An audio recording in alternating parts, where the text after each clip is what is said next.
ওই গোলামের 2 নম্বর গুণ হবে আমার বান্দারা গোলামি করবে আমি আল্লাহ। কার গোলামি করব? আল্লাহ। ইনশাআল্লাহ বলেন। প্রিয় ভাই সাহেব, কেউ আপন নয়। এই যে বাপ বলেন, মা বলেন, আত্মীয় স্বজন বলেন, গ্রামবাসী বলেন, ছেলে বলেন, মেয়ে বলেন, স্ত্রী বলেন, প্রতিবেশী বলেন, পরিজন বলেন, কেউ না, এরা শুধু খাওয়ার জন্য রেডি। আপনি খাওয়া দিবেন, বাপ বলে এটা আমার ভালো ছেলে, খাওয়া আসলো কোথার থেকে ওটা দেখার নাই, যদি খাওয়া ভালো হয় হালাল হালাল দেখার নাই, শুধু বলে আমার এই ছেলেটা ভালো। কেন? বলছে এরা অনেক ইনকাম কিভাবে করে, বলছে অনুশীলন দরকার, অনেক টাকার মালিক সে এখন। আল্লাহ, কত টাকার মালিক? বলছে আমাকে খাওয়ায়, আমার বাড়ি কোথায় খাওয়ায়, গ্রামের লোককে খাওয়ায়, অনেক লোক হজেও পাঠায়। খবর নিয়ে দেখা গেল সারা দুনিয়ার যত অন্যায় তার ঘরের উপর দেখা। এই ব্যাপারে আল্লাহ রাব্বুল আলামিন কি বলছে একটু শুনেন, বলবো? আল্লাহ পাক বললেন, ইন্নাল্লাযীনা কাফারু লাউ আন্না লাহুম মা ফিল আরদি জামিআ ওয়া মিসলাহু মা'আহু লিয়াফতাদু বিহি মিন আযাবি ইয়াউমিল কিয়ামাহ মা তুকবিলা মিনহুম ওয়া লাহুম আযাবুন আযীম।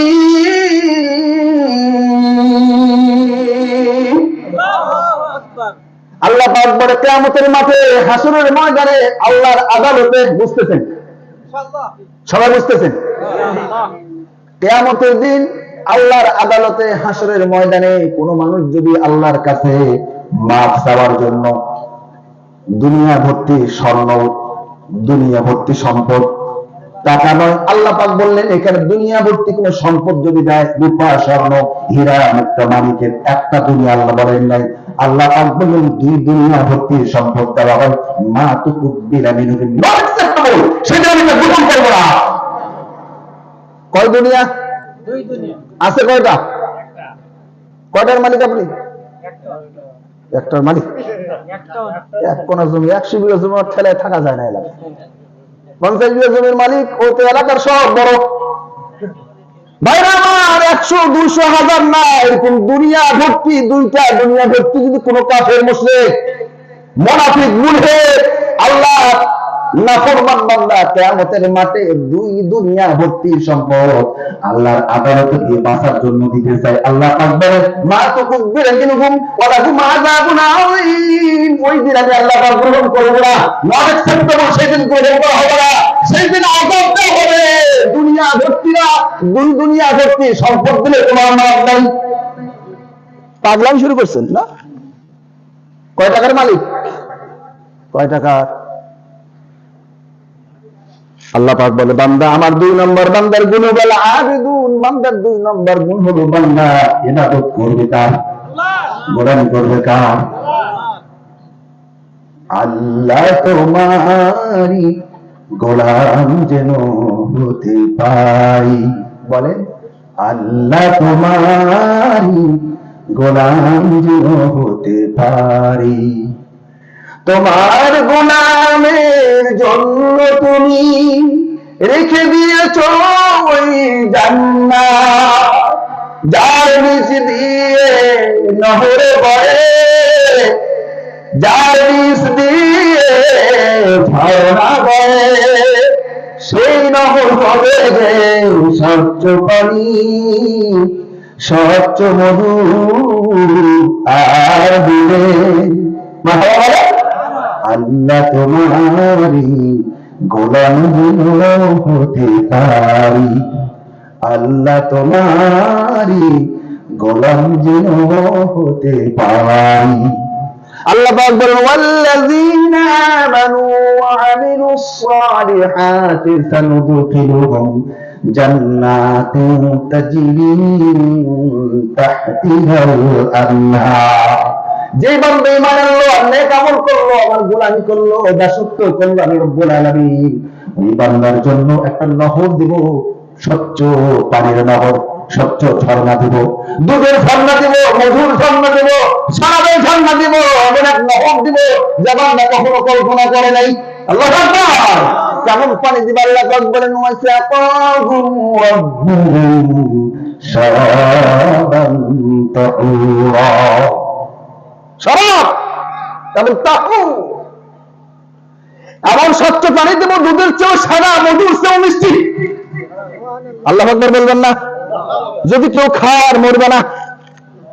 ওটাই দেশের নেতাদের দরকার, এই দেশে যারা রাজনীতি করে তাদের জন্য এই পানিটার দরকার, ঠিক কিনা বলেন? এই পানির নাম কোরআনে সাহাবী হায়াত। আল্লাহু আকবার। এই পানি যদি কোনোদিন কেউ খায় আর মরবে তাহলে আল্লাহ পাক বলেন আমার বান্দার 2 নম্বর গুণ আবিদুন। বলেন 2 নম্বর কথাটা কি? আল আবিদুন।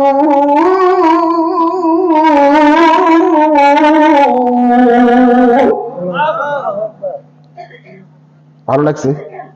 কোরআনের কথা ভালো লাগতেছে? এরপর আল্লাহ পাক বলেন আমার বান্দার 3 নম্বর গুণ আল হামিদুন।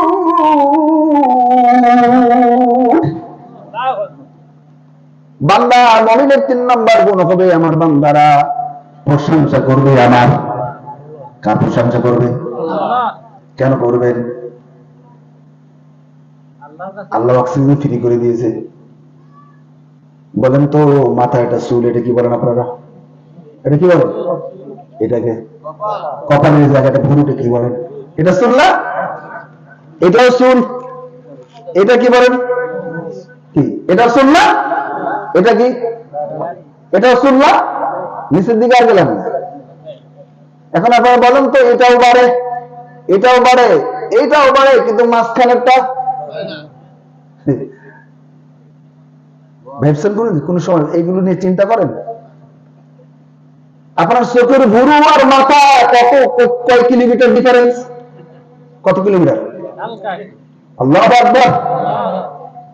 ও আমার মালিক, বুঝি না এমন তোমার রহম আর এমন তোমার দয়া, এমন তোমার নির্দেশ। মাথার চুলকে বাড়ার জন্য বলে দিয়েছে ওটা বাড়ে, মুসকে বলে দিয়েছে সেটাও বাড়ে, দাড়িটাও বাড়ে, কিন্তু চোখের ভুরু বাড়ে না।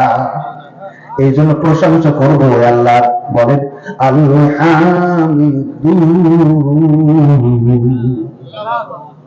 প্রশংসা করবেন কার? সবসময় করা দরকার কার? হামসানা সবসময় করবেন আল্লাহর। আল্লাহর প্রশংসা যদি করে আল্লাহ নিয়ামত বাড়ায় দেয়, সুবহানাল্লাহ বলে। আল্লাহ পাক বলেন আলহামদুলিল্লাহি রাব্বিল আলামিন।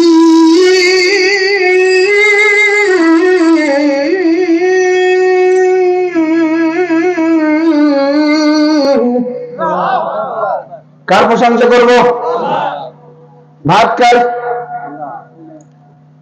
গমের রুটি খান, কি বলে অনেকে মনে করে হুজুর আমরা তো এগুলো করি, এগুলো হয়।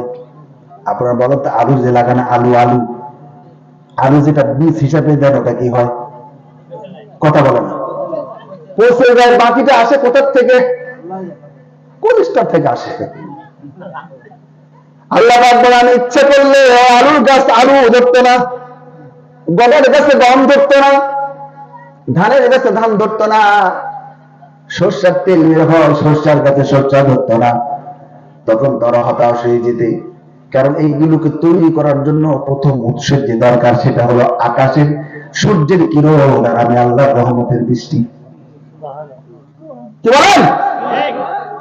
আল্লাহ পাক বলেন আনজালা মিনাস সামাই মাআন ফাআখরাজা বিহি মিনাস সামাওয়াতি রিজকাল লাকুম। আমার বান্দারা আকাশ থেকে পানি বর্ষণ করায়।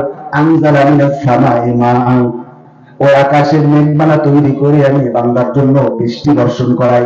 আর এই মরা জমি, মরা ভূমিতে আমি রব্বুল আলামিন ক্ষেত খামার ফসল ফলাদি সবগুলো উৎপন্ন করে দেই। আমার বান্দা এগুলো খায়, খাওয়ার পরে শুকরিয়া আদায় করবে আমি আল্লাহ।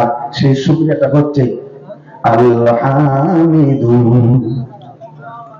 কি শুকরিয়া করবেন? আলহামদুলিল্লাহ বলেন, আলহামদুলিল্লাহ বলেন, আলহামদুলিল্লাহ রাব্বিল আলামিন বলবেন। যত খান খান খান খেয়ে যান, হিসাব নাই। আল্লাহ আকবার বলেন। আল্লাহ পাক বলেন আমি যদি ইচ্ছা করতাম ধানের গাছে ধান ধরতে না, গমের গাছে গম ধরতে না। আমের গাছে আম ধরতো না, কোনো ফসলের গাছে কোনো ফসল ধরতো না। ইচ্ছা কোন দিনে করতে পারতাম, কিন্তু এটা করি না একটাই কারণ,